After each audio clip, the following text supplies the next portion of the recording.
Wisdom, wisdom, wisdom. The 62nd Psalm says, in the 5th verse, my soul, wait thou only upon God, for my expectation is from him. He alone is my rock and my salvation. He is my defense. I shall not be moved. Attitude. Attitude. My soul, listen in there. My soul, wait thou only upon God. Give up all that other stuff. For my expectation is from God. He alone is my rock and my salvation. He is my defense. I shall not be moved. The 121st Psalm says, I will lift up mine eyes unto the hills, from whence cometh my help. My help cometh from the Lord, which made heaven and earth, and he will not suffer my foot to be moved. He that keeps me shall not slumber. I believe that. I believe that. The 7th verse says, the Lord shall preserve me from all evil. He shall preserve my soul. The Lord shall preserve my going out, my coming in, from this time forth, and even forevermore. I believe that. The question this morning is, what do you expect? How wise are you in your expectations? And who do you expect it from?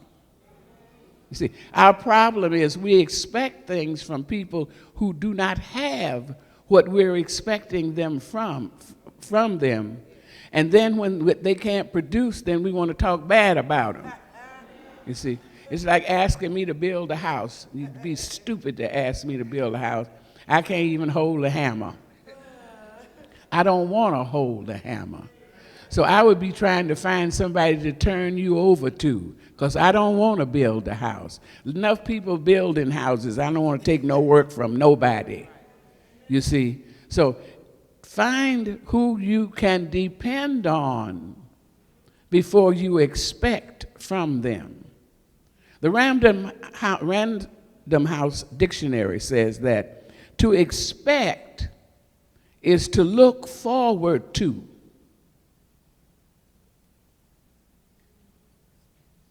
To expect is to look forward to, not at it, to look forward to it, to regard it likely to happen. I'm looking forward to what I need, and I'm believing that it's going to happen. It's to anticipate the occurrence of or the coming of. So I'm looking forward to what I believe is going to happen, and I'm waiting because it's coming. Huh? I look with reason and justification. This is not a fairy tale I'm making up. I anticipate, which is to realize beforehand before I see it. I anticipate that whatever it is I need that is for my highest good, God is going to supply it. I anticipate that. I look forward to that. I consider or mention it before the proper time. I'll say, God, send me money, and have 12 cents that I can see. Oh, it's quiet in it. I anticipate. The other day, okay, here it is, Karen. The other day, Karen called me.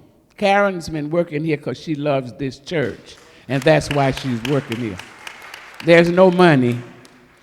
And she called me, and I said, well, the money's on the way. She said, well, you know, I just saw on the television show touched by an angel. They're repeating touched by an angel.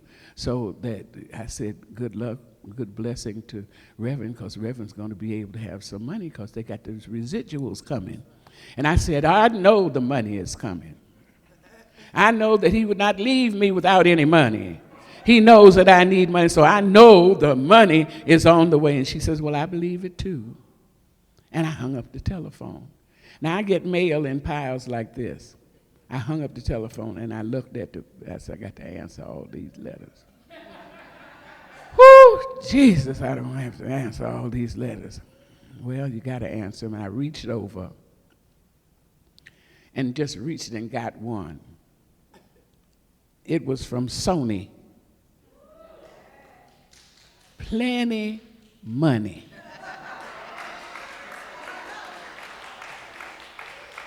Now I'm feeling stupid because I just got off the phone running my mouth, but I know he's going to send me some money. And the money's laying there all the time, and I don't want to answer the mail. Hello, Jesus. I know you've never done anything that stupid before in your life, you see. But I expected it. I expect God to take care of me. I expect him to do that because he said he would do that. And I don't know him to be a liar. You see, to anticipate is to think and to speak and to act and feel emotional response about what's going to happen. You're talking about being emotional. When I got that envelope and opened it up and it was from Sony, I danced some. I almost squeezed Franklin to pieces. I just held on to it.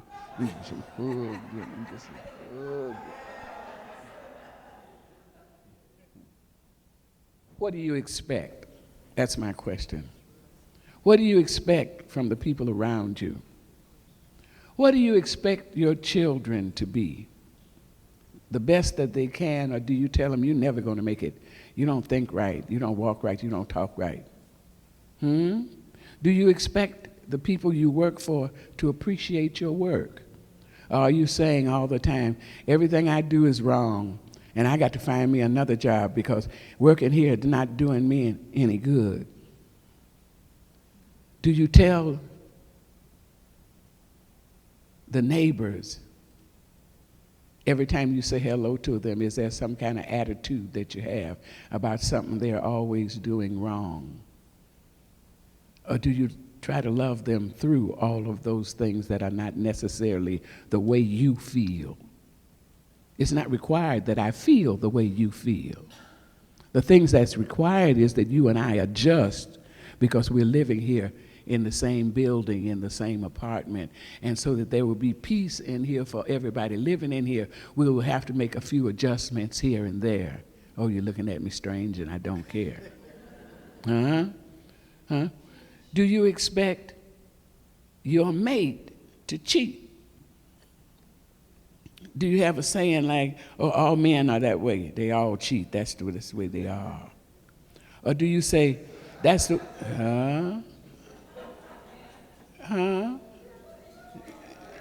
oh, it's inbred in them, huh? They just can't help it, they all of them, every one of them cheat. Well, they may all cheat except one.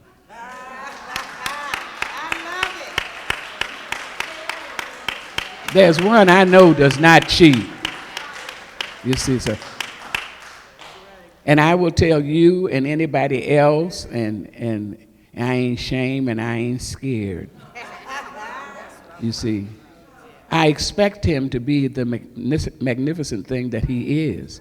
And he never lets me down. 34 years of never letting me down. You see, but that's what I expect. That's what I anticipate. You see, he'd have to be some real kind of nut to leave this marvelous ship to chase after a robot.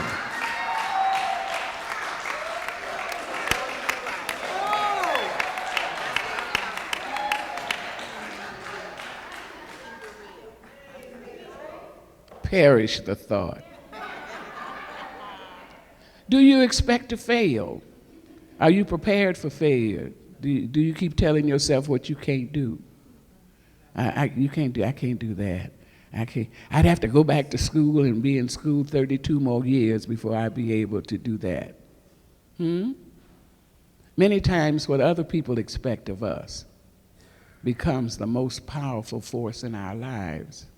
Well, if you can respond that way to what others expect of you, how do you respond to what you expect about you for yourself?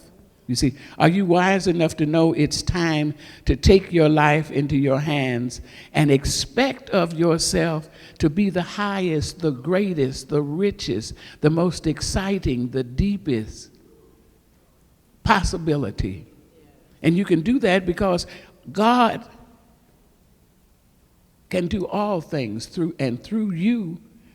God will make it possible for you to do the things that you never thought you could do.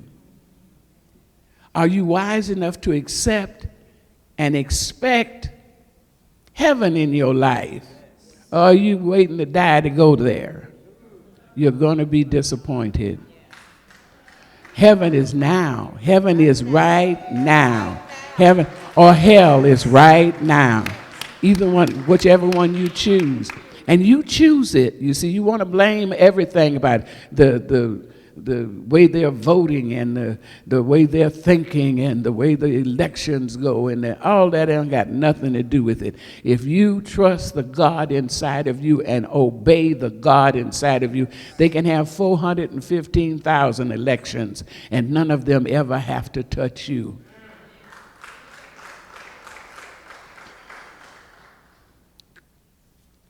To accept heaven to happen in your world, your life, and your affairs right now, you're going to have to change your mind. Because heaven is a place of great happiness. And if you walk around bugged all the time and mad all the time, you can't take that into heaven. You would spoil heaven, some of you, if you were to get inside. See, and heaven's not going to let you do that, you see. It's heaven to be, many things make heaven. It's heaven to be working creatively and constructively. It's heaven to be consciously aware of the power of God within you and your ability to use it. Just think about that. My ability to use God. That's the greatest force that there is. I have the ability. You're not properly impressed. Well, maybe you don't have it. If you don't have it, you won't understand it, you see. And I hope to help you get it. But this is my gift that God gave me. He sent Jesus to bring it to me. That there are things that I can do that I wasn't even aware I could do. I'm a healer, and I never knew that. Until my body started acting like it was 82. And I found myself rubbing on the part that was acting 82 and saying, now we ain't going to do this. We're not going to have this. I got to use this in the name of Christ Jesus. I say, you have to come out and be strong here. You have to stand up and hold me. I got things to do. And you must do what God said you would do if I asked you to.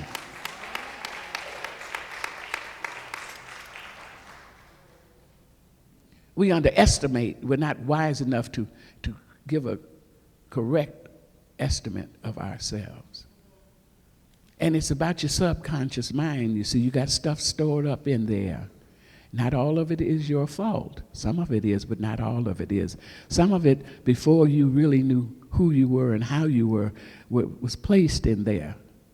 And you don't, at the time it was placed in there, you didn't know what you were doing. You didn't know what any, for an example, this is the clearest I can make it. You're crawling on the floor in the kitchen and your mama's cooking. And your aunt is over there and two other ladies is over there. And they're talking. Now, one of the ladies, your aunt, always brings you a piece of candy. And you waiting on her to get that because you know the candy is coming. And the candy is important. All the rest of the stuff they're talking about is not important to you. And they get to talking. And one of the ladies says to your aunt who's got the candy, girl, I don't understand how you put up with that man. And your aunt said, well, I don't know what to do about it. She said, what you ought to do is, and then she gives you a list of things that you ought to do to this human being that you have said you love and want to spend with the rest of your life. You get you a pistol and shoot him and put him out the house, cut off the food. Don't cook no more. Don't do this no more. Don't do that no more. And he'll come around. He will come around on the way to the lady who's going to love him. That's who he's coming around to. And you let this lady here talk you out of what you already owned. Is that stupid or what? Huh? Okay, now you're 35 years old. And you meet this gentleman who really likes you a lot.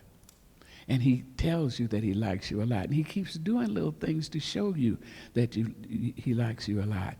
And then one night you're thinking about it and you say, yeah, it seems that way, but all men cheat. And I've been hurt before. And I don't want to be hurt anymore. And I just can't trust him.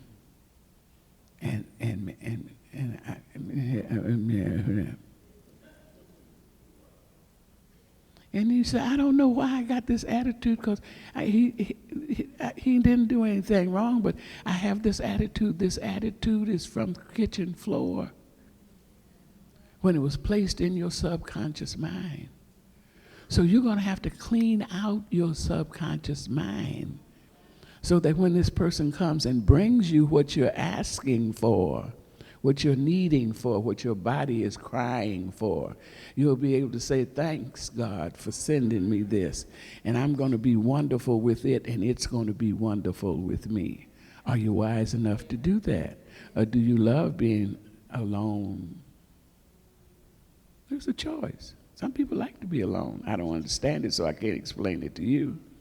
But some people like that. It's safer.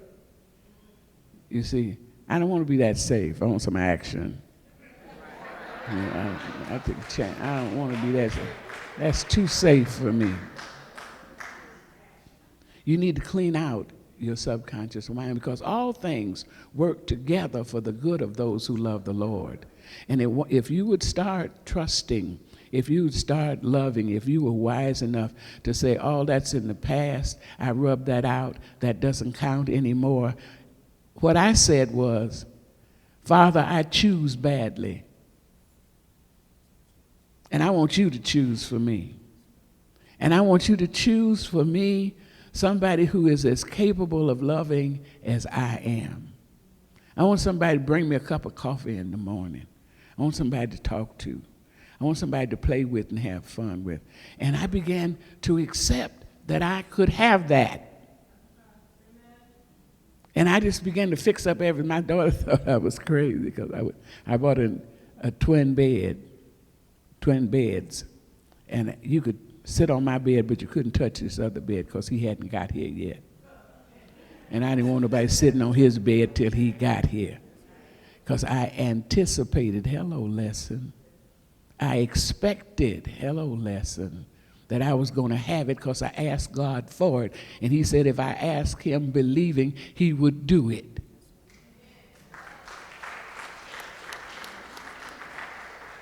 I started giving away stuff and throwing away stuff, and I didn't want anything that had ever been any way used in any way that wasn't marvelous for him to get out. People were so happy with me, I gave away chairs and beds and linen and all kind of stuff.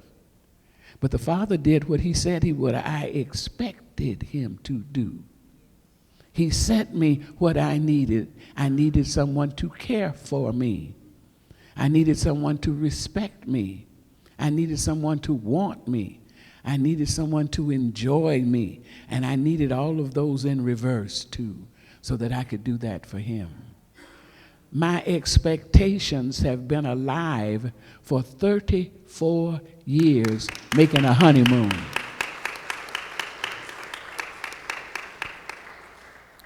You see, you have limitations. You make limitations for yourself. You say, I can't do this, and this can't be this way, and this can't. Any way you want to do it, Father, I'm expecting you. I look to the hills for which cometh my help. You see, anyway, I've been doing it, and I've been doing it wrong, and it's been miserable, and I don't want to do it wrong anymore. I don't want any more misery in my life as long as I am on this planet. So you decide how you want it to be, Father, and that's the way I'm going to do it. Just tell me what you want me to do, because I expect to be happy today and always if I'll do what you say that I should do. Wisdom. Wisdom. Because you get what you expect. If you expect it to be a mess, you can count on it. If you expect it to be wonderful, you can count on it. Now, we want to order God around. Fix this, God. Do this, jump over here, God. Tap dance right here, God. Run and jump right here, God. Never. You have to be willing to let God's time be your time. I expect it. I don't expect it necessarily tomorrow. I can accept it if it comes tomorrow. I'll be exceedingly happy if it comes tomorrow. But if it don't come tomorrow, I'm not disappointed. It's just not God's time yet.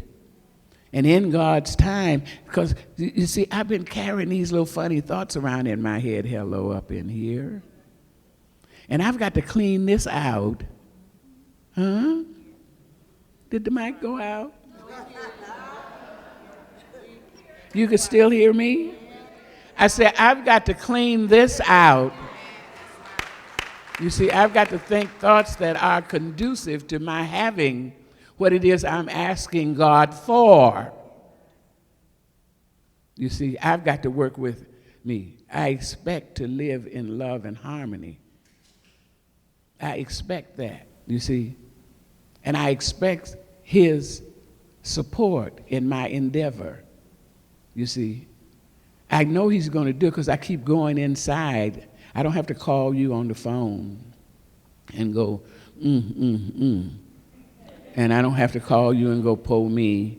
I just sit down in a chair, go inside to the Christ inside of me, and talk to the Christ inside of me. Am I doing this right? Am I doing this the way you want me to do this? Have I left out something? Is there something else, Father, I need to know? I'm at what looks like a standstill here, and I don't want it to be because I'm not doing what you want me to do. So if it's something you need to tell me, Father, I'm going to shut up right now and listen. Please tell me.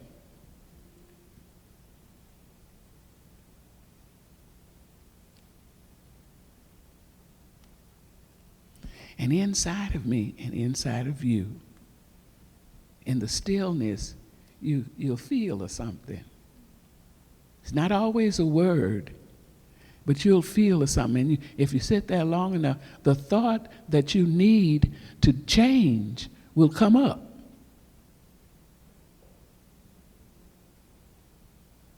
I didn't know I was thinking like that.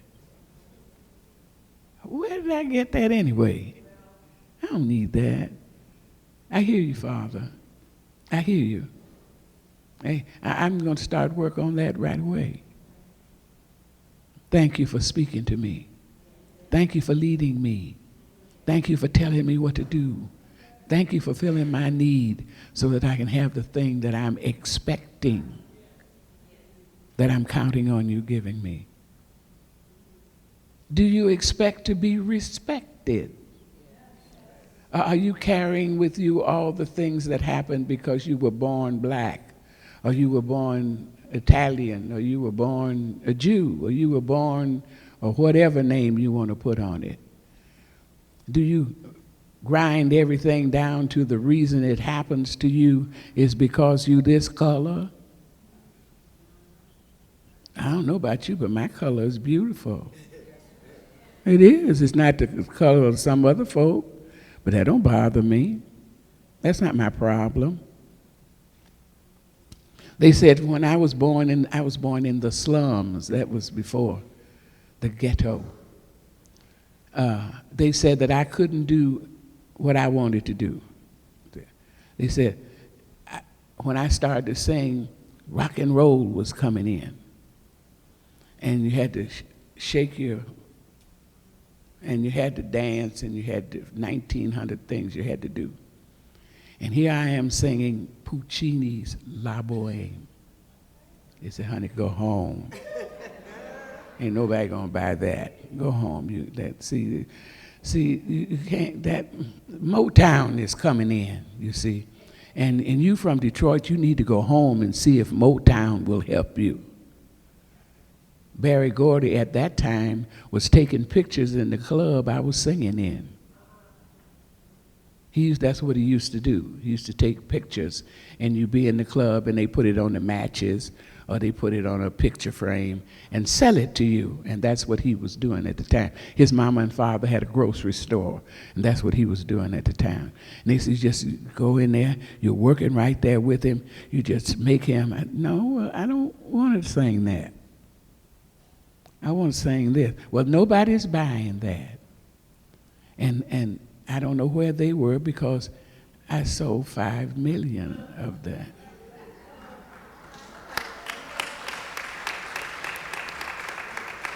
They say, well, that's a freak of nature, said, but you'll not do it again. So I made a whole album of adaptations of classical songs.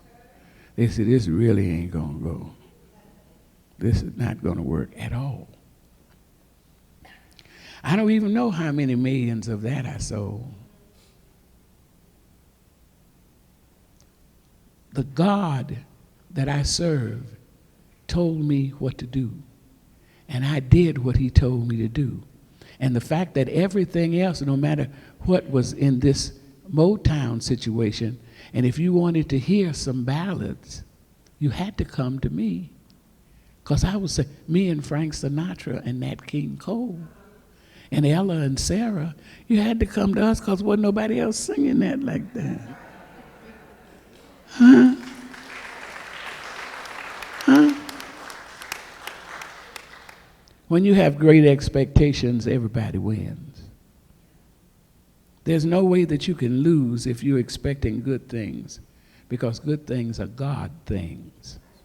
You see, God made everything of value, of goodness, of effectiveness for us. Everything of good effectiveness. He made them for us. He wants us to have the very best of everything. I've said this a million times. Driving home to my house, I passed through the loveliest trees and flowers. And as soon as I look at this one and said, this is wonderful, the car moves on and there's this one that's wonderful. And the car moves on and there's this one. And the car moves on. And it could have been one tree. If that was the only tree, I'd have been satisfied, and so would you, of that tree, because you wouldn't have known any better. But when you go out of here today, just look at all the different size trees he made for us. Little trees and trees with flowers and trees this big, so big you can't wrap around them. And trees of all different colors, the very best of everything. He made it for us. But you don't, some people, present company accepted, don't expect it to be that way. Some people don't look forward and anticipate the wondrousness that God has for us. We need to do that. It's available to be wise enough to stop looking to people and things and look to God from whence comes your health. Have great expectations, you see. Don't carry on the junk from yesterday. All that's, let it die. Yesterday is gone, and let all those sad ideas go with it. You see, and expect the best instead of always expecting the worst. I love television and made a lot of money for me and made my life comfortable financially. But you need to turn that sucker off sometimes. Because, frankly, we have a thing, you push the button and it changes it. He'll look at the basketball game, and then the commercial come on, and he'll click all of it off. The medicine thing comes on, click all that off. The problems come on, click all that off. So I have to grab the story and hold the story while he clicks everything off. And I'm happy about that because I don't need nobody to tell me how to be sick. I've been sick. I don't need any kind of lessons on being sick. You see, they got something on now about a war that's going to happen in a city I can't even pronounce the name of it. And I should change my whole life around because somebody that I don't even know in a place that I have never been, that I don't know anybody in that place, is suddenly going to destroy God's world. Huh? Now, the only thing is I know is ever since I was born, they've been having wars, and the world has continued. Huh? There was Hitler, and then there was 95 other people, and some people over here and some people over there, and the war is constantly going on. No, I don't have to watch it on television. I don't have to sit there and go, oh, look what, did you hear? They got a bomb. And no, I didn't hear it, and I'm not going to hear it from you either. I don't want to hear. I'm going back in the room where Franklin is punching it off. You see, when you expect these things, you create the energy within yourself starts these things moving toward you, good, bad, or indifferent. If you don't believe it, try it just this week. All those things that attack you, tell them to leave you alone and think about God. Talk to God. You talk to everybody but yourself and God. You have these prayers, and God bless you for having those prayers. That's better than no prayers that you memorize.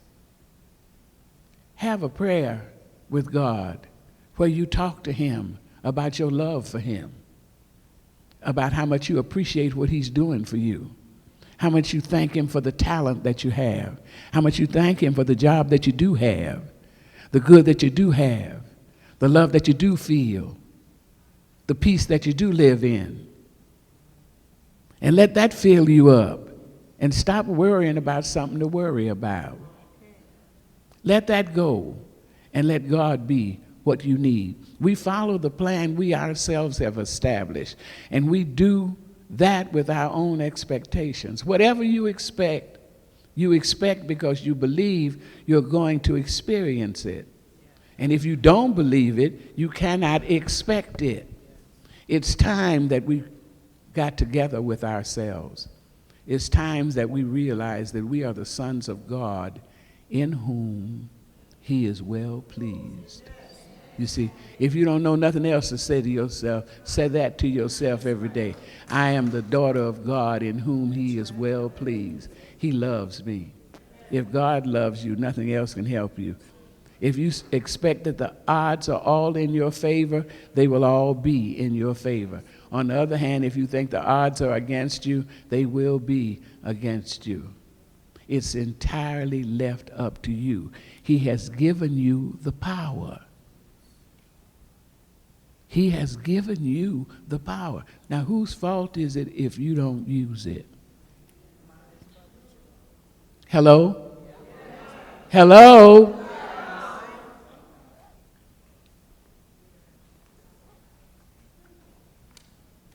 I believe that you can have the very best of everything available. I believe that you are so full of love you could bounce. I believe that joy is your special feeling. I believe that the things that you most want are the things that God wants you to have that are for your highest good. I believe that you can expect God to take care of you, that you can hold your head up high and be proud to be the son or daughter of God in whom he is well pleased. I expect you to do that. I'm counting on you to do that in the name and the nature of Christ Jesus. And so it is.